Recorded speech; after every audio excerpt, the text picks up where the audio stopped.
Bonjour à toutes et à tous, bienvenue pour cette vidéo pour regarder ensemble les énergies de cette pleine lune du 22 juin.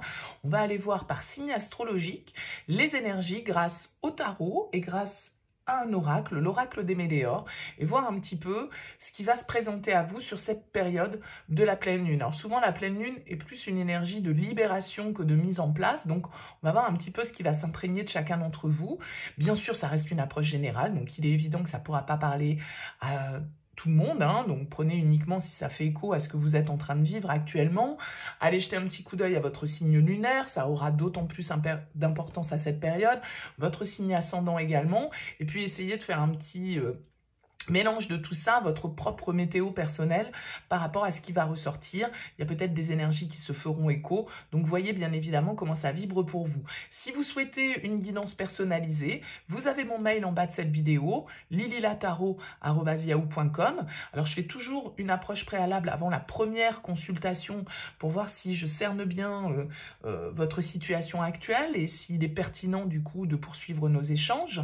Donc vous pouvez dans votre mail me faire part du domaine, me dire si c'est sentimental, professionnel, financier, et me donner les prénoms des personnes qui sont concernées. Mais arrêtez-vous là, ne me posez pas de questions, parce que parfois dans votre question, il y a déjà des éléments de réponse sur la situation actuelle, et ne me donnez pas d'informations sur ce qui vous préoccupe, puisque ça va être le but de cette première approche. Donc restez le plus large possible.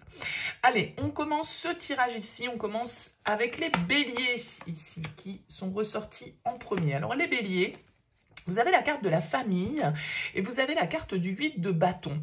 Alors ici, on pourrait nous parler de nouvelles qui arrivent pour vous, de surprises même, je dirais, avec la 8 de bâton. C'est souvent un petit peu d'inattendu, une accélération des événements, des synchronicités. Donc ça peut être un voyage ici aussi que vous faites sur cette période qui est en lien avec vos proches, avec l'environnement familial. Ça peut être un déplacement lié, je sais pas moi, un mariage, un anniversaire, que sais-je. Mais ça peut être aussi ici des nouvelles qui arrivent de personnes qui sont peut-être éloignées de vous, qui sont à distance. Des bonnes nouvelles hein, avec le 8 de bâton, c'est plutôt une carte positive, pleine de vitalité, pleine d'énergie positive et puis qui vient justement faire un petit peu s'accélérer les événements, déclencher certaines situations, décanter certaines situations plutôt. Donc ici, j'ai l'impression que voilà, pour vous, il y a soit des bonnes nouvelles au niveau de la famille, soit des compréhensions aussi que vous allez obtenir par rapport à un passif familial.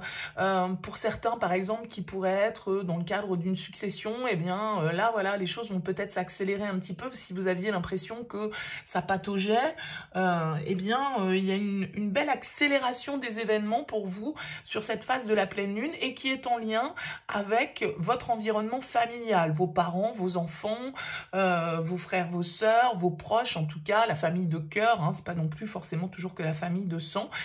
Ici, c'est des cartes très chaleureuses, donc plutôt des bonnes nouvelles pour vous, les béliers, sur cette phase de pleine lune. Et la possibilité de voir la chance se présenter à vous, de voir certains souhaits que vous avez émis se réaliser. C'est une très belle énergie pour vous les béliers. Donc excellente pleine lune à vous. On continue avec les sagittaires. Vous avez l'empereur et vous avez le ralentissement. Alors ici, il se pourrait que vous vous sentiez un petit peu bloqué, un petit peu ralenti. J'ai l'impression que c'est une autorité autour de vous qui pourrait vous ralentir. L'empereur, il peut symboliser l'administration, il peut symboliser la loi, le cadre, un supérieur hiérarchique, quelqu'un qui a le pouvoir, en tout cas peut-être ici dans votre situation ou dans ce qui vous préoccupe, et que vous ayez l'impression que cette figure, que ce soit réellement une personne dans votre vie ou que ce soit plus symboliquement voilà, une administration, une hiérarchie, que ces personnes vous freinent, que ça vous ralentit, que vous ne pouvez peut-être pas agir comme vous le souhaitez. Peut-être que c'est pas encore le bon moment pour vous pour poser certaines décisions, pour signer certains contrats, pour vous engager sur le long terme. Il peut y avoir l'idée ici d'être freiné, d'être ralenti par les circonstances. C'est pas forcément une mauvaise chose, hein. C'est simplement que ça va peut-être pas aller aussi vite que vous le souhaitez, ou en tout cas que ce dans quoi vous souhaitez vous engager avec cette carte de l'empereur, ou des décisions que vous avez à prendre, ou voilà, des règles que vous avez à fixer, eh bien, voilà, les circonstances extérieures vont peut-être vous forcer à ralentir le rythme et donc à ne pas pouvoir exactement agir dans le timing que vous souhaitez. C'est peut-être une bonne chose pour certains d'entre vous que justement de ralentir le rythme, de peut-être pas se précipiter, ça nous laisse le temps de réfléchir, ça nous laisse le temps aussi ici avec cette carte de l'empereur, pardon, de peaufiner un petit peu vos plans pour être encore plus affirmé, encore plus sûr de vous, encore plus carré, je dirais, par rapport à éventuellement ce que vous avez à présenter ou ce que vous avez à proposer ou ce sur quoi vous devez vous positionner. On poursuit avec les taureaux. Alors les taureaux, vous avez le roi de bâton et vous avez la protection. Ok, c'est plutôt ici des énergies, alors peut-être l'influence d'un signe de feu pour vous les taureaux avec ce roi de bâton. Le roi de bâton en tout cas c'est celui qui souhaite entreprendre, c'est celui qui est audacieux, qui ose prendre des risques pour aller jusqu'au bout de ses idées. Il entreprend beaucoup de choses, on a l'impression en tout cas ici que quoi que vous fassiez les taureaux sur cette période, eh bien ça va vous réussir. Il y a comme une forme de protection. Peut-être que c'est quelqu'un, justement, autour de vous, ce roi de bâton, quelqu'un qui a une forme de pouvoir, qui a une forme d'autorité, d'expérience, en tout cas, de maturité, qui vous guide, qui vous protège, qui vous apporte son appui, son soutien, ses conseils, son expérience. Ça peut tout à fait être ça. Mais si c'est vous, ce roi de bâton, ça veut dire que vous êtes très déterminé, très motivé et plein d'enthousiasme pour pouvoir vous réaliser. Et j'ai l'impression qu'avec ces deux cartes-là, en tout cas, tout vous réussit. Tout ce que vous allez toucher, presque symboliquement, bien évidemment, j'exagère, mais tout ce que vous touchez se transforme en or. Tout ce que vous essayez de faire marche, en fait, fonctionne. Et ça vous galvanise, et ça vous met en confiance, et ça vous dope, et ça vous motive avec ce roi de bâton. Il y a vraiment quelque chose qui va crescendo et qui vous apporte de la sécurité, qui vous apporte une forme de reconnaissance, de réalisation, de succès. Donc, très belles énergies pour vous, les taureaux également, sur cette période de la pleine lune. On poursuit avec les cancers. Oh, ben les cancers, il y a de l'amour dans l'air. Les amoureux et le chakra du cœur. Alors, il y a peut-être des choix à faire ici au niveau sentimentaux pour vous. Alors, ça peut être la rencontre sur cette période de la pleine lune avec les amoureux. Ça peut être vraiment une rencontre très importante. Quelqu'un avec qui on se sent aligné, avec qui on est sur la même longueur d'onde, avec qui on est dans le partage, dans l'harmonie. Il y a quelque chose d'assez naturel et intuitif. En tout cas, le cœur est exacerbé sur cette période de la pleine lune. Donc, ça peut être une rencontre pour certains, mais ça peut être aussi parce que l'amour va avoir une importance particulière pour d'autres sur cette période. Il y a peut-être un regain de sentiments dans une relation, l'envie de s'engager, l'envie de s'unir peut-être tout simplement avec les amoureux.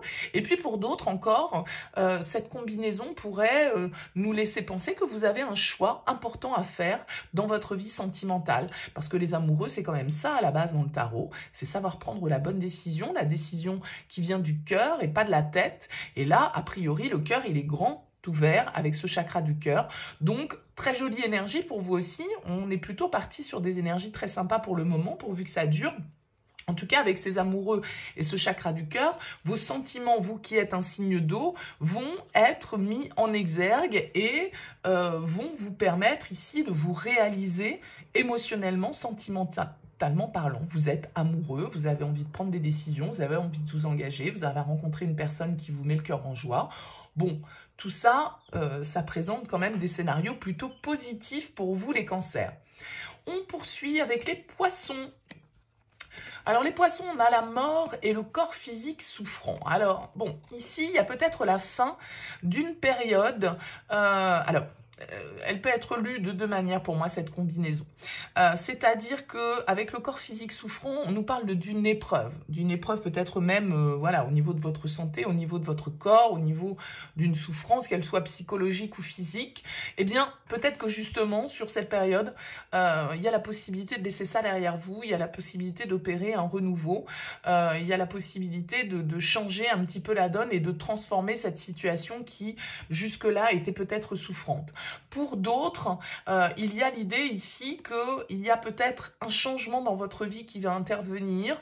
Avec la mort, ça peut être voilà, la fin de quelque chose, la fin d'un contrat, la fin d'une relation, un changement qui s'opère en tout cas dans votre vie de manière assez profonde, qui va occasionner peut-être ici une souffrance, qui va occasionner ici des énergies un petit peu négatives. Vous allez peut-être vous sentir fatigué, vous allez peut-être vous sentir un petit peu drainé au niveau de vos énergies par rapport à une transformation qui s'opère chez vous. Donc, ça peut être tout l'un ou tout l'autre, soit c'est cette mort qui engendre cette souffrance, soit c'est cette souffrance qui meurt symboliquement pour que vous puissiez laisser place à de nouvelles énergies et que vous tourniez enfin une page qui a pu être compliquée, douloureuse, éprouvante pour vous. Ça peut être, ça vous touche peut-être pas directement les poissons, hein, ça peut être une maladie ou quelqu'un qui a été ici dans une épreuve au niveau physique, et puis là, enfin, ça y est, cette épreuve se termine, on peut enfin voir le bout du tunnel et on peut enfin repartir sur une nouvelle vision des choses. Donc que ce soit vous directement ou peut-être quelqu'un autour de vous. On a ensuite les Gémeaux. Les Gémeaux, on a la 10 d'épée et on a la vie antérieure. Alors pour moi, les Gémeaux, là, sur cette période de la pleine lune, vous allez classer un vieux dossier. Vous allez peut-être même régler un karma. Parce que les vies antérieures peuvent nous parler de ça, un karma familial, un karma suivant vos croyances bien évidemment, mais quelque chose qui est en lien avec votre passé, donc le passé de cette vie ou d'une autre, hein, suivant encore une fois vos croyances. Avec la 10 d'épée, on nous parle de la fin d'une épreuve, d'une difficulté, d'une souffrance dont on va enfin pouvoir se relever, on va enfin pouvoir sortir ici parce qu'on a compris quelque chose. Vous avez peut-être justement éprouver certaines, on vous a mis à l'épreuve, hein, ici peut-être dans votre vie, les Gémeaux, et vous comprenez enfin ce qu'il y a à traiter, vous comprenez enfin que c'est inutile de rester dans des situations qui ne fonctionnent pas, qui sont un échec ou qui génèrent des énergies négatives pour vous, et vous comprenez qu'en fait, voilà, il vaut mieux accepter symboliquement que quelque chose meure, il vaut mieux accepter de laisser partir ce qui doit partir plutôt que de persévérer dans une situation qui tout compte fait est souffrante. Alors je dirais c'est un petit peu comme les poissons, c'est-à-dire qu'il y a cette notion de fin, de mort pour bien évidemment opérer un renouveau.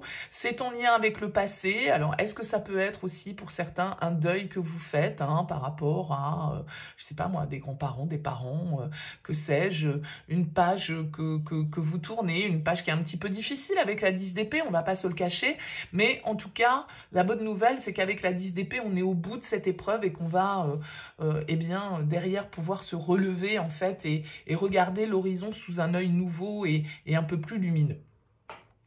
On poursuit avec les Vierges. Oh, les Vierges, vous avez la 9 de coupe et vous avez l'amour durable. Donc, écoutez, ici, de très belles énergies. On nous parle de sentiments profonds avec l'amour durable. Alors, c'est pas forcément de l'amour amoureux, c'est l'amour au sens large. Ça peut être de vos enfants, de vos parents, de votre compagne ou votre compagnon, de vos frères, vos sœurs, vos amis, qu'importe. Avec le 9 de coupe, on nous parle d'une réalisation. On nous parle d'un souhait ici qui va être exaucé pour vous. C'est-à-dire qu'il y a une récompense, entre guillemets, j'ai l'impression, qui s'offre à vous. Sans doute avec cette carte de l'amour durable dans le cadre de vos relations, d'accord, quelque chose que vous attendez, une bonne nouvelle ici avec ce 9 de coupe. Comme je le disais, une forme de récompense. C'est pas forcément une récompense financière ici, c'est plus une récompense émotionnelle. Vous allez être reconnu par rapport au soutien que vous apportez à quelqu'un, vous allez comprendre peut-être effectivement la nature de certains liens, ce que vous attendiez vis-à-vis d'une personne, eh bien va enfin se réaliser, vous allez obtenir de bonnes nouvelles. On est vraiment ici sur une forme d'épanouissement, de satisfaction, et puis peut-être pour certains d'entre vous, une autre interprétation qu'on pourrait avoir de cette combinaison de cartes, c'est aussi un retour à soi, et comme si vous compreniez aussi que tout compte fait, parce que le 9 de coupe, c'est la carte de l'amour de soi. D'accord, en priorité. Et peut-être que vous allez comprendre aussi et retrouver une part d'estime, d'amour de vous-même et vous rendre compte que voilà, c'est ça aussi qui est inaliénable, c'est ça aussi qui est important et qui permet de consolider, de solidifier des relations. C'est déjà en s'aimant soi et en se donnant la priorité. Donc c'est de très jolies énergies pour vous, les Vierges, sur cette période de pleine lune. On poursuit avec nos amis les Capricornes. Alors, on a le soleil et on a les doutes. Ok, bon, bah, je pense qu'il y a, pour certains d'entre vous, la lumière va se faire dans votre esprit par rapport à une situation. Vous étiez peut-être confus, vous posiez des questions, vous ne saviez pas trop quelle direction prendre. Avec le soleil, vous allez peut-être sur cette période avoir des nouvelles qui vont éclairer votre lanterne, qui vont vous permettre d'envisager l'avenir avec un petit peu plus de clarté, avec un petit peu plus de positivité, avec un petit peu plus d'optimisme. Le soleil, bien évidemment, il vient éclairer une situation, il vient nous apporter joie, réussite, bonheur, accomplissement, engagement, confiance en fait et abondance. Donc j'ai l'impression que vous pourriez presque vous dire, les Capricornes, c'est trop beau pour être vrai. Presque tellement c'est lumineux, tellement c'est fort, vous pourriez presque douter en vous disant est-ce que c'est bien pour moi, est-ce que c'est bien réel, vous voyez, trop de bonheur pourrait presque vous mettre dans le doute. Mais ici, voilà, c'est un peu les lectures alternatives, c'est-à-dire que soit il y a quelque chose qui vient allumer la lumière là où on était dans l'ombre et nous sortir de la confusion, soit on vit un tel bonheur qu'on pourrait presque se demander si c'est réel ou pas et avoir peur du coup que ça puisse ne pas l'être ou que ça puisse ne pas durer. On poursuit avec les lions. Les lions, vous avez la justice et vous avez le besoin d'ancrage. Alors regardez comme ces deux cartes sont dans une recherche d'équilibre et de sérénité, d'harmonie. Vous allez peut-être devoir vous recentrer, les lions, sur cette période de la pleine lune pour savoir ce qu'il est bon de faire pour vous, pour gagner en objectivité peut-être sur une situation. Le besoin d'ancrage, il va nous indiquer que voilà, on doit être aligné entre ce qu'on pense, ce qu'on dit, ce qu'on fait et ce qu'on exprime vis-à-vis de l'extérieur. Et la justice, il y a cette idée également d'alignement, d'équilibre, d'accord? D'être dans sa vérité. Vous avez peut-être besoin ici de vous retrouver, de vous recentrer sur vous pour comprendre avec la justice où est votre propre vérité, pour être honnête et objectif aussi face à une situation qui se présente à vous, et peut-être pour certains pour poser un verdict, pour prendre une décision.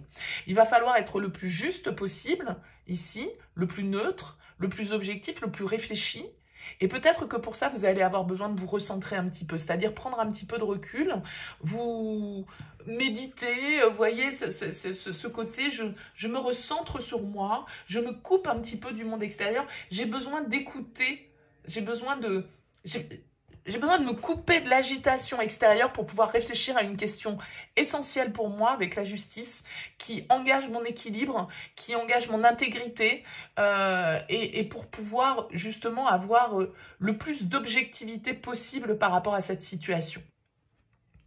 On poursuit avec les balances. Alors les balances, on a la 3 d'épée et on a l'année en cours. Alors ici, il se pourrait qu'il y ait une petite blessure qui soit ravivée pour vous les balances. Quelque chose qui est peut-être en cours déjà depuis quelques mois. On a l'année en cours, donc ça veut dire que vous êtes peut-être dans une période où vous avez dû, avec ce 3 d'épée, être face à une forme de tristesse, soit parce qu'il y a une relation qui s'est rompue, il y a eu une dispute avec des personnes qui vous sont proches, il y a eu des mots qui ont été dits qui vous ont blessé. Bon, vous voyez qu'on a ce cœur quand même un petit peu déchiré ici, et donc avec l'année en cours, pour moi, ça veut dire que c'est pas là, c'est pas ce 3 d'épée, il n'arrive pas là, sur cette période de la pleine lune, il est déjà là depuis quelque temps. Il y a quelque chose qui vous a blessé, quelque chose qui vous a heurté, qui vous a chagriné et qui peut du coup peut-être être ravivé sur cette période de la pleine lune, peut-être parce qu'il y a des souvenirs qui remontent, peut-être parce que vous allez recroiser une personne que vous n'avez pas vue depuis longtemps, peut-être parce que vous allez parler de cette situation avec quelqu'un alors que voilà, c'était un peu endormi et là ça va se réveiller. Bon, il y a peut-être pour certains d'entre vous voilà, des situations dans lesquelles vous avez dû trancher mais ça a été difficile, ça a été souffrant, hein. Donc il y a une petite, on va dire, une énergie un petit peu comme ça de tristesse qui est ravivée sur cette période de la pleine lune par rapport à quelque chose qui s'est passé il y a quelques mois ou il y a un an. Allez, on poursuit avec les scorpions. on a la reine de coupe et on a l'ex-partenaire. Alors, est-ce que pour vous, alors il peut y avoir le retour de quelqu'un du passé ici, ça peut être émotionnellement, hein, quelque chose qui ravive des souvenirs du passé. La reine de coupe, elle va nous parler justement de pressentir, de sentir les choses, d'être très connecté à sa sensibilité. Donc c'est la femme amoureuse, la reine de coupe. Peut-être que pour certains d'entre vous, les scorpions, vous êtes toujours en amour avec un de vos ex et vous avez du mal à l'oublier, ou est-ce qu'il va y avoir ici des événements qui vont raviver des souvenirs en lien avec votre passé? C'est tout à fait possible. En tout cas, vous êtes dans la réceptivité de ce qui se passe. Peut-être que vous vous sentez toujours connecté à une personne de votre passé. Peut-être qu'il y a des nouvelles ici qui viennent vers vous d'une personne de votre passé. En tout cas, cette reine de coupe, elle cherche à être connectée à son intuition. Elle a une certaine forme de, comme je le disais, de réceptivité. Alors, on peut y avoir un peu de... Comme si on ressentait... ce que l'autre ressent, vous voyez, une forme de, entre guillemets, télépathie, quelque chose, ou des rêves que vous faites et qui vous ramènent un petit peu dans le passé. Bon, pour quelles raisons? Pourquoi? Qu'est-ce qu'il y a à comprendre de ça? Avec cette reine de coupe, en tout cas, on vous invite à être connecté à votre intuition, à écouter vos ressentis ici, par rapport peut-être aussi à un ex-partenaire ou à quelqu'un de votre passé. Écoutez votre intuition, vous percevez les choses de manière... Vous avez une sensibilité qui est accrue ici, les scorpions, sur cette période de la pleine lune. On termine avec les Verseaux. Verseau, on a le 6 de coupe et on a le bonheur total. Eh bien, écoutez, c'est plutôt joli, ça aussi. Le 6 de coupe, il va nous parler un peu de nostalgie, de notre passé, de notre enfance. Alors, peut-être que les liens avec vos enfants ou avec vos parents vont être exacerbés sur cette période de la pleine lune. En tout cas, a priori, c'est de très bons moments ici que vous passez. Vous vous replongez peut-être dans, je sais pas moi, vous rendez visite... à des amis ou à de la famille que vous n'avez pas vu depuis longtemps, vous retrouvez des personnes que vous aviez perdues de vue depuis longtemps et ça vous fait un plaisir immense, vous passez des bons moments en famille, vous êtes dans la connexion vraiment très intuitive et très spontanée avec le 6 de coupe, on est léger, on a envie de profiter, on écoute son enfant intérieur. Bon, a priori, vous nagez dans le bonheur ici, il peut y avoir de jolies retrouvailles pour certains d'entre vous avec des personnes que vous n'avez pas vues depuis longtemps, de vieux amis, des personnes, comme je le disais, de la famille éloignée, le passé, entre guillemets, qui refait surface, mais pour votre plus grand bonheur ici. Donc, c'est vraiment une énergie d'apaisement où vous vous sentez baigné dans les émotions de manière très équilibrée et très harmonieuse. Donc, une très jolie énergie pour vous, les Verseaux, sur cette pleine lune. Voilà, on a fait le tour des 12 signes. N'hésitez pas, laissez-moi un petit mot, un commentaire, likez, partagez. En tout cas, n'hésitez pas à me dire ce que vous en pensez. Je vous remercie pour votre écoute, pour votre présence. Je vous dis à très vite.